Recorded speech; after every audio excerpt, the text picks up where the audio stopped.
My name is Vivian Cross, and the day my boss introduced me to the 24-year-old woman he had secretly chosen to replace me, he laughed like I should feel honored to help him do it.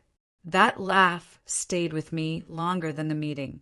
Not the words, not even the replacement, the laugh. Because there is a very particular sound powerful men make when they think they have turned your dignity into an administrative detail. It was a Tuesday morning, cold and white outside, one of those city mornings where the skyline looks like glass and steel trying to convince you it has a soul. I had been at Halbrecht consulting for 9 years, long enough to know every crack in the place, long enough to know which clients were stable, which ones were being held together with my late-night calls and private reassurance, and which senior executives had built their reputations out of work done quietly by women they never intended to promote honestly. My official title was Senior Strategy Director. My real job was preventing expensive men from collapsing accounts they later bragged about saving. I fixed client meltdowns before they reached the board. I translated impossible executive promises into workable reality. I closed contracts, stabilized relationships, and calmed people with too much money and too little judgment. And because I did all that without public tantrums, without ego, and without insisting on applause every time I rescued someone else's performance, men like Gavin Mercer had spent years mistaking my professionalism for passivity. Gavin was my boss, regional managing director, 48 years old, dark tailored suits, watch too expensive for his instincts, smile too polished for his ethics. The kind of man who thought leadership meant entering a room last, speaking first, and standing nearest to competence, so people confused proximity with ownership. At 9:12 that morning, his assistant asked me to come to Conference Room B. That should have been my first warning.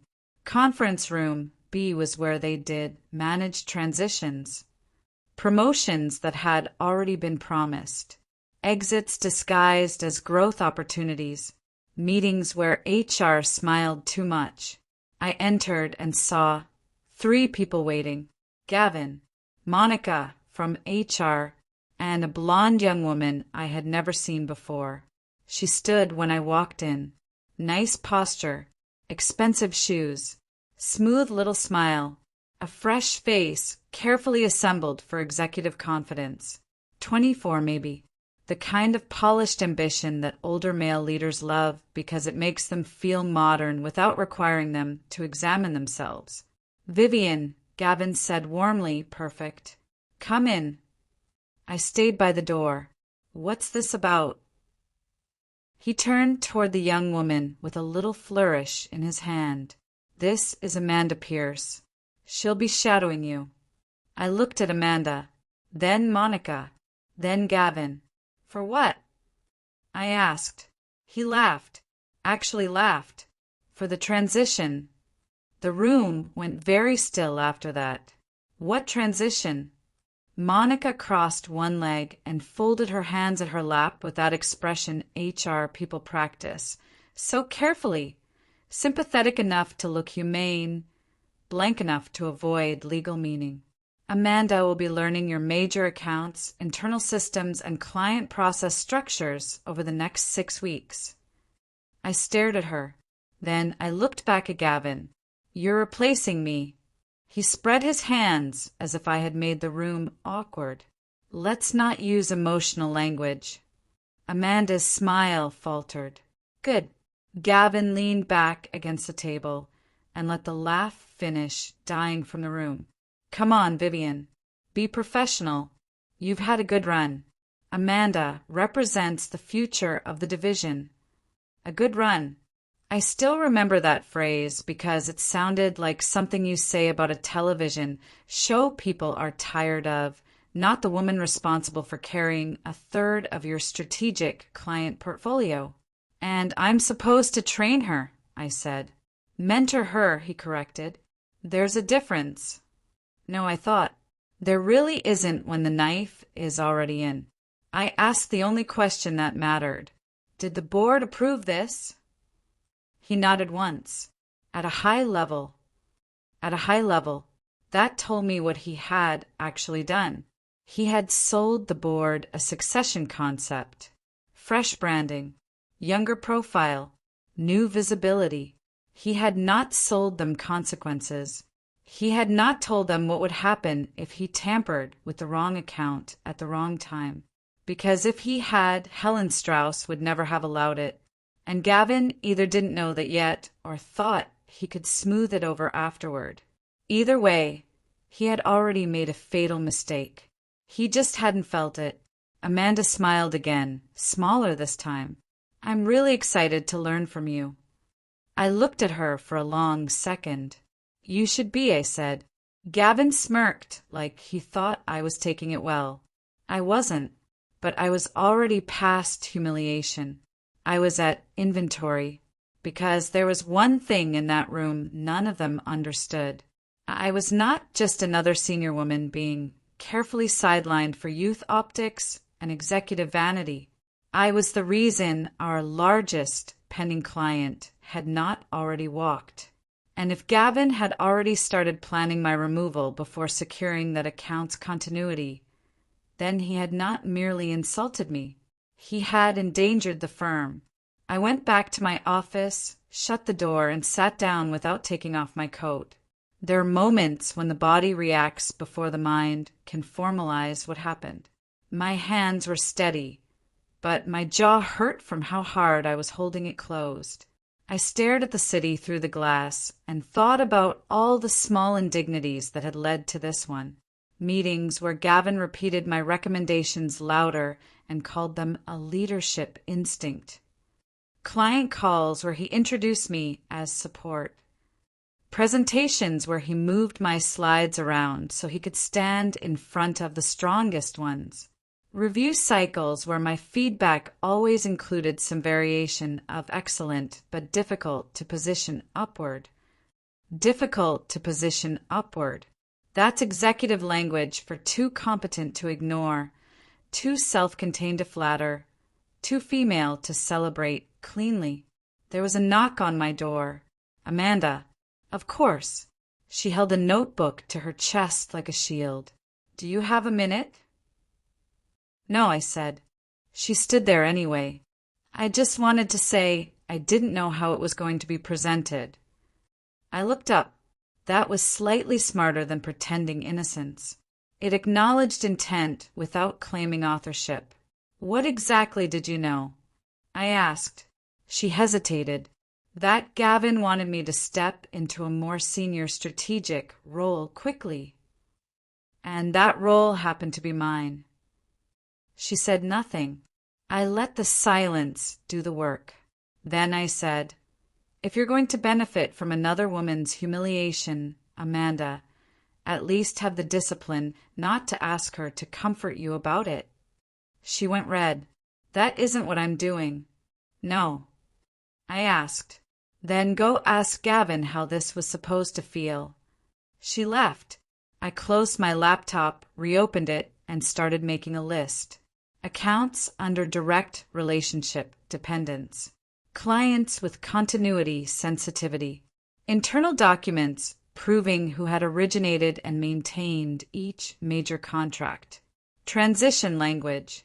Personnel notes. Board reporting structures.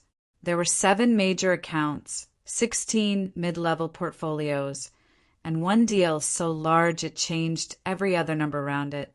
Lennox Automotive. Richard Lennox didn't trust presentations.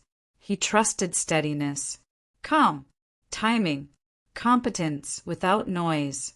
8 months earlier, when his operations team had nearly blown a labor realignment across 3 states, I had taken his call at 11:43 p.m. and stayed on until sunrise walking his CFO through sequencing options. Gavin never even knew that happened. He only saw the relationship become warmer afterward and assumed his title had something to do with it. Men like Gavin often believe power is visible because there's always has been. They do not understand the hidden forms. Trust is hidden power. Pattern recognition is hidden power. Documentation is hidden power. And I had all three. By lunchtime, the insult had already become a structure in my head. Not because I'm cold. Because women like me learn early that if we indulge, collapse first. Men like Gavin get a head start. That evening, I took the subway home instead of a car service. I wanted time among strangers. Time without polished surfaces. Time to let the hurt move from my throat into something cleaner. My apartment was quiet in the way only an apartment occupied by a single controlled woman can be. Dark wood floors, small kitchen, framed black and white photographs, a low bookshelf by the window, the kind of home built not for display but for recovery. I poured wine, opened a legal pad, wrote at the top, "What does he think he controls?" Underneath, I listed my title, my calendar, internal visibility, succession narrative, access to accounts, perception. Then I wrote a second heading. What does he not control? And under that, client trust, account memory, crisis loyalty, board consequence, written evidence. And me. That second list steadied me. People talk about revenge like it's fire. A burst. A loss of control. That's fantasy. Real revenge, the kind that survives scrutiny, begins when pain becomes orderly. I did not sleep much that night. Not because I was broken. Because I was building. Amanda began shadowing me the next morning. If you want to understand the cruelty of what Gavin had designed, picture this. A woman 10 years into earning invisible authority being asked to walk a younger, shinier version of executive preference through the architecture of her own professional life, while the man orchestrating it smiled like he'd invented efficiency. Amanda sat across from me with a notebook open and a pen poised. I started with the basics. Client relationships do not live in decks, I said. They live in memory. Who called at 1 a.m., who panicked during a compliance review, who lied during a board call and needs to be contradicted gently in private instead of publicly in a room. She wrote quickly. The file only tells you what happened, I continued. Trust tells you what the file left out. She looked up at that. Is that how you manage all of them? Yes. That seems exhausting. I almost laughed. It is. Then she asked, do you think clients really care who's leading as long as the output stays strong? There it was. The question only people protected by institutional vanity ask. I folded my hands. They care who they can call when things go wrong in a way they cannot admit publicly, I said. That's usually not the person with the newest headshot. She nodded, but I could tell she didn't fully believe me. That was fine. Youth often confuses visibility for depth. Experience corrects that eventually, sometimes painfully. By noon, Gavin had already copied Amanda onto 2 client-facing preparation threads. She had no reason to be on yet. By 3, he'd introduced her in a leadership huddle as the next generation of strategic confidence. By 5, he had interrupted me in a client internal prep meeting to ask Amanda whether she agreed with my assessment of risk. She repeated my conclusion in softer language. He praised her as if I'd disappeared. Nobody in the room liked it. I know that because corporate discomfort has a body language. Lips pressed thin, eyes fixed on laptops, people typing nothing for too long. No one stepped in. That part did not surprise me. Organizations rarely protect the person being insulted in real time. They wait to see whether the insult becomes expensive. At 6:40 p.m., I got an email from Gavin. Need you, Amanda, and legal at Thursday client dinner. Final optics matter. Final optics. I read the line 3 times. Then I called my oldest friend in the firm, Denise from compliance. What did Gavin tell legal? I asked. A beat. Then Denise said that Amanda's part of the future structure and the client should get used to seeing her. I closed my eyes. Did anyone object? Vivian, she said softly, people don't object to Gavin until he becomes somebody else's problem. I thanked her and ended the call. Then I stared out my office window and felt something low and bitter move through me. Not fear, not even rage exactly, recognition, because now the cruelty had matured into stupidity. He was not just replacing me internally. He was trying to introduce that replacement to the one client on the planet who would respond worst. And because he didn't understand that, because he had spent so many years assuming relationships stayed where titles placed them, he had no idea how close he was to detonating his own career. The pre-signing dinner with Lennox Automotive was held at a private restaurant Gavin favored, because the lighting made him look younger and the wine list made him feel justified. He brought Amanda naturally. I wore black. Amanda wore pale blue. Gavin wore ambition. The Lennox team arrived exactly on time. Richard Lennox led them in. Coiling hair, steel eyes, dark suit with no visible logo. A man who had spent his whole life learning how to say very little and still be the most important person in the room. Beside him came his CFO, Elaine Wu, and their general counsel, Marcus Reed. We sat. For the first 15 minutes, Gavin made the dinner about future-facing leadership alignment. Every sentence was designed to position Amanda as freshness and me as continuity, a polite way of branding one woman as tomorrow and another as yesterday. Amanda did what she had clearly been coached to do. Smile modestly, not attentively, speak just enough, defer just enough, look expensive but not threatening. Richard let it happen. That was his gift. He let fools reveal themselves fully. Then the conversation turned toward the deal itself. Operational sequencing, union timing, plant closure risk, jurisdictional exposure. And every time that happened, his eyes came back to me. Vivian, he said at one point, if we stagger this in 2 phases instead of 1, where does the labor resistance move? I answered. Elaine asked, what are we underestimating? I answered. Marcus asked, what's the one litigation risk nobody's naming yet? I answered that too. Amanda watched quietly. Gavin started interrupting more. That was another mistake. Powerful clients do not enjoy watching a useful woman be diminished in real time unless they're the sort of clients you should never have taken to begin with. Richard Lennox was many things, but he was not stupid enough to miss what Gavin was doing. Dessert arrived. Gavin was still talking. Richard asked Amanda one final question. Tell me, he said not unkindly, what part of this account you've personally handled under stress. She hesitated. Not long, but long enough. Then she said, I'm still learning the deeper history. That was an honest answer. It was also a death sentence for Gavin's plan, because Richard did not care that she was inexperienced. He cared that Gavin was arrogant enough to pretend she wasn't. As the dinner broke up, people drifted toward the entry.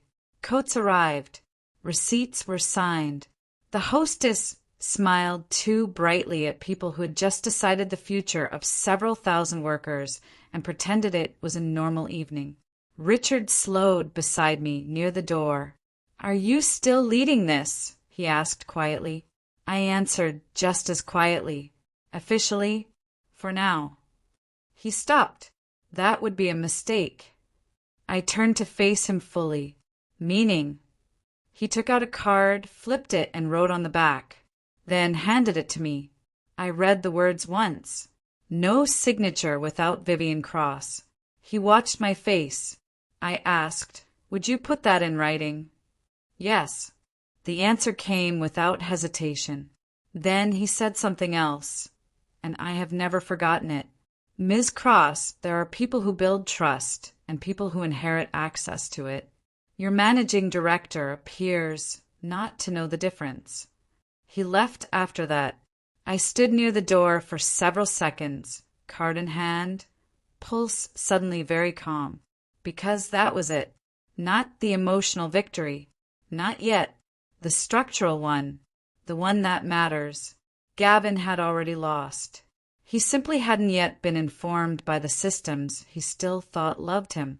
The next morning, Gavin scheduled a final presentation prep for Lennox. He stood at the front of the room with the deck open behind him and announced, "For tomorrow's board presentation, Amanda will co-lead under Vivian's supervision." I looked up from my notebook. "Please send that in writing." A few people laughed. Gavin smirked. "Still documenting everything?" "Yes," I said. "Still." There are moments when the room knows a trap has just been set, but cannot tell for whom. That was one of them. At 11:08 a.m. he sent the email. At 1:14 p.m.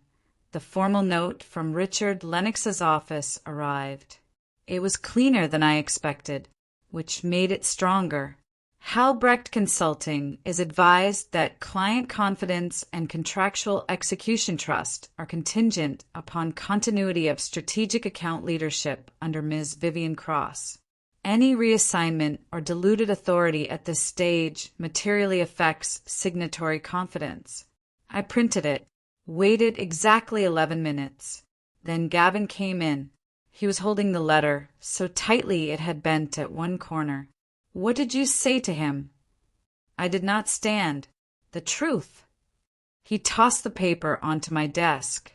"You've made this personal." I looked at him. "No, Gavin. You did that when you laughed." His expression changed. Good. He had not expected me to remember that part aloud. "You're undermining the firm," he said, voice low. "No," I said calmly. "I'm exposing what happens when you treat client trust like a branding tool." He leaned over my desk. "You don't get to grandstand because your feelings are hurt." There it was. When men like Gavin begin losing ground, they always reach for the same rope. Woman equals emotion. Emotion equals unreliability. Unreliability equals permission to dismiss. I stood then, slowly enough that he had to step back. "My feelings," I said, "have nothing to do with the fact that our biggest pending client explicitly rejected your succession fantasy." He looked away first. That matters too. The first person to break eye contact in a corporate war is often the first one to realize the numbers have turned. By 4 p.m., Helen Strauss had called an emergency board review for Friday at 9, and by then the office had changed. Amanda stopped smiling. Monica stopped making eye contact. Legal suddenly wanted copies of everything. Co-workers who had treated the week like awkward gossip began speaking more carefully around me because they could now smell consequence. Denise from compliance stopped by my office after hours with 2 coffees. She set one down and said, "You know he's done, right?" I looked at the binder I was assembling. "Not yet." She nodded slowly. "You still want it clean?" "Yes." That was the difference between me and Gavin. He liked outcomes that felt good in the room. I liked outcomes that survived review. Amanda came to my office at 7:10 p.m. when almost everyone else had gone home. She did not sit this time. She stood near the door and said, "I didn't know he'd already positioned me that far." I kept sorting documents. "What do you want me to say?" "I don't know."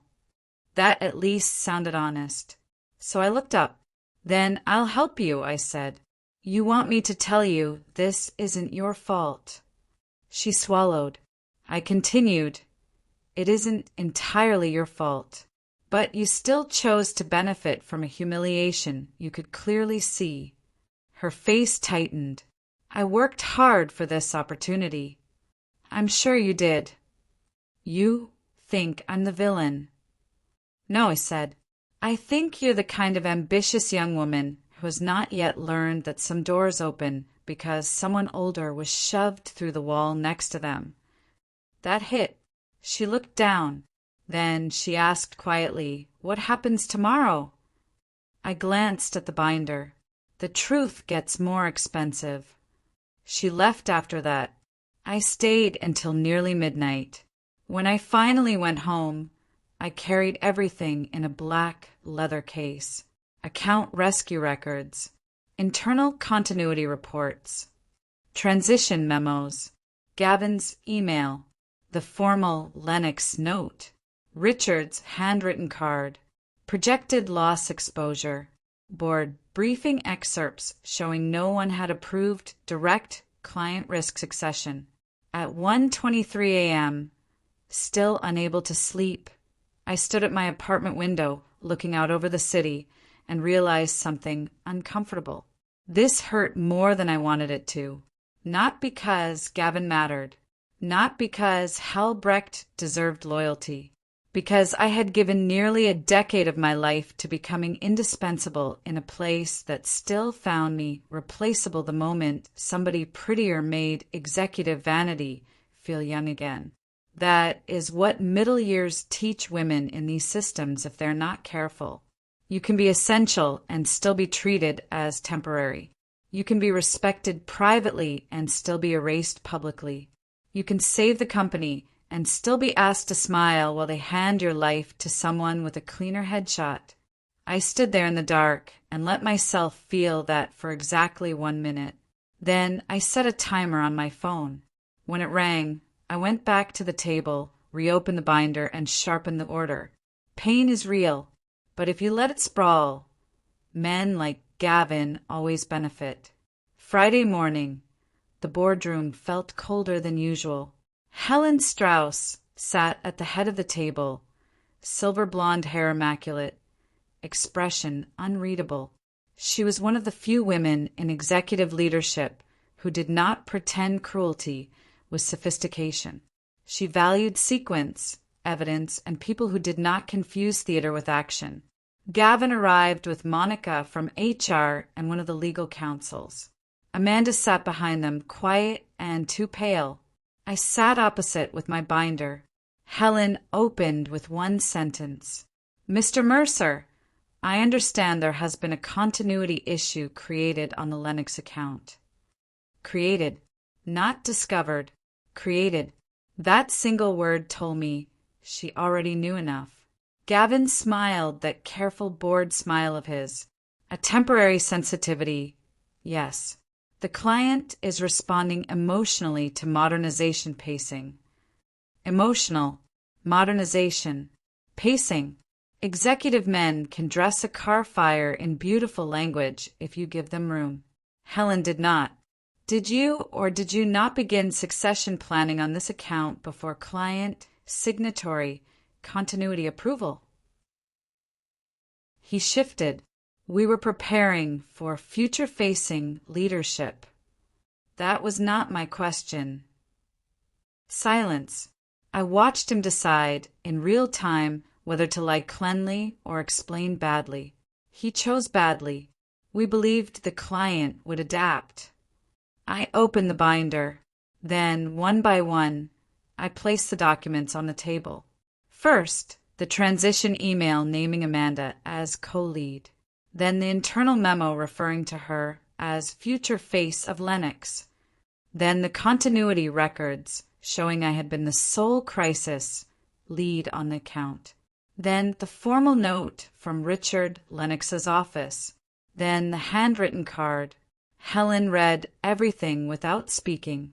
One board member asked, "Ms. Cross, were you aware of this transition before the client note?" "Yes."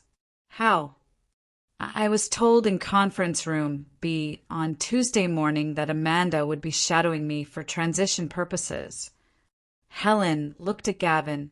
And you believed this could be executed without affecting signatory confidence. He tried one final pivot.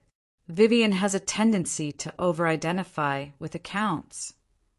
I almost admired the audacity, trying to pathologize my competence while sitting under the proof that the client explicitly wanted it. So I slid the projected loss sheet forward. If Lennox walks, I said, the immediate contract loss is one issue. The more serious issue is secondary contagion. 3 adjacent strategic accounts are watching this deal. If client leadership trust is seen as unstable here, it affects at least $60 million in follow-on influence over 18 months. The room changed after that. Numbers do what wounded dignity alone cannot in corporate spaces. They convert disrespect into liability. Helen asked, "Did the board ever approve direct succession planning on a live strategic account with explicit relationship dependence?" The general counsel answered before Gavin could. "No." Another board member turned to me. "Ms. Cross, had Lennox not objected formally, would you still have raised this?" "Yes." "Why?" Because there it was, the moral center of the whole thing. I answered carefully, because this was never just about me being sidelined. It was about a major account being put at risk, so Mr. Mercer could rehearse a succession fantasy that made him feel progressive. No one moved. That sentence settled over the room like a final coat of paint. Gavin's face changed. There it was at last. Fear, not embarrassment, not irritation. The clean, bloodless fear of a man realizing the institution he used as a weapon has finally turned and looked directly at him. Helen closed the folder. "This meeting is adjourned pending immediate executive review." By 11:40 a.m., Gavin Mercer was suspended. By 1 p.m., legal had begun interviewing his direct reports. By 3:15 p.m., Amanda had been quietly asked whether she intended to remain available for internal inquiry. By 5 p.m., the office knew. Not officially. Offices rarely know anything officially at first. But reputations have a scent when they start burning. Amanda resigned on Monday. I heard before the email went out because Monica called me first, perhaps out of guilt, perhaps out of self-protection. She said she doesn't want to continue under these circumstances. I almost asked which circumstances. The ones where she got caught. The ones where she realized Gavin's sponsorship was a cliff edge. The ones where another woman refused to collapse gracefully enough to make the promotion painless. Instead, I said, noted. Monica hesitated. "Vivian, I know this week has been difficult." I said nothing, because there are some sentences so insulting in their moderation that answering them only cheapens you. 2 days later, Helen called me into her office. She stood by the window holding a folder and got directly to it. The board voted unanimously. "We want you to take over strategic accounts." No ceremony, no speech, no request for false humility. I appreciated that. I accepted. Then I asked, "What language are you using on Gavin?" She handed me the folder. Termination for material client endangerment, leadership misconduct, and unauthorized succession planning. Clean, final, legally satisfying. But the story was not done with him. And this is where life became almost indecently symmetrical. 2 weeks later, Halbrecht absorbed a distressed boutique consulting unit and interviewed a group of displaced executives for salvage roles. The market was volatile, the merger was opportunistic, and HR was pulling resumes from places they'd usually ignore. One of those resumes belonged to Gavin Mercer. When it landed on my desk, I thought for a full second that someone in staffing had a vicious sense of humor. They didn't. He had actually applied. Director-level recovery role. Under my division. Reporting to me. I called Helen. Is this real? Yes. And you're letting it proceed? A pause. Then she said, I thought you might want to. That was the first time she'd ever offered me revenge without dressing it as governance. I scheduled the interview. When Gavin walked into the room, he looked like a man who had been sleeping badly in expensive hotels. Same face, same careful haircut, cheaper suit, no authority. He stopped when he saw me at the head of the table. I smiled politely. Mr. Mercer, I said, please sit. He did. There were no witnesses. I had asked for privacy and gotten it. He opened with, I know this is awkward. No, I said. It's clarifying. That shut him up. I let a few seconds pass, then asked, why should I trust your judgment with high-value client continuity? He gave me business language, lessons learned, market volatility, leadership pressure. He talked in the soft, generic tone disgraced executives use when they hope vagueness will count as growth. I let him finish. Then I asked, can you describe a time you prioritized optics over trust and materially endangered a major account? His eyes lowered. That was answer enough. Still, he said, I made mistakes. Yes, I said. You did. I slid his resume back toward him. Unfortunately, one of the core requirements for this role is judgment. He stared at the paper, then at me, and in that moment, I watched recognition finally reach him. He was sitting in the exact emotional architecture he had built for me. A smaller future, a humiliating dependency, a woman across the table deciding how much of him remained useful. He whispered I was out of line. I thought about the laugh. Then I said, that's true too. And finally, we won't be moving forward. He nodded once, rose and left. No tantrum, no charm, no defense. When the door closed, I sat very still. Not because I regretted it, because there's a kind of silence that only arrives after a structure has fully completed itself. Later that afternoon, Richard Lennox came in to sign. He looked over the final agreement, glanced at me, and said, I assumed this is how it would end. I signed my name first, then handed him the pen. So did I said, just not for him. He laughed softly at that, and there it was, the real ending. Not Gavin's termination, not Amanda's resignation, not even the interview, the contract, because Gavin had believed what men like him always believe, that titles create trust, that youth creates legitimacy, that competent women can be repositioned like furniture if the room needs new energy. He was wrong. Trust is earned in the dark. Legitimacy is built in the unglamorous hours. And the women men like Gavin underestimate? We're often the only reason the room still stands when they enter it. He made me mentor the woman he had secretly chosen to replace me while laughing. Then our biggest new client signed the contract with me. And 2 weeks later, the man who laughed had to sit across from me and ask for work. That is not just revenge. That is proportion. Thanks for watching. Check out this story too. Please be sure to drop your thoughts on the story in the comments section.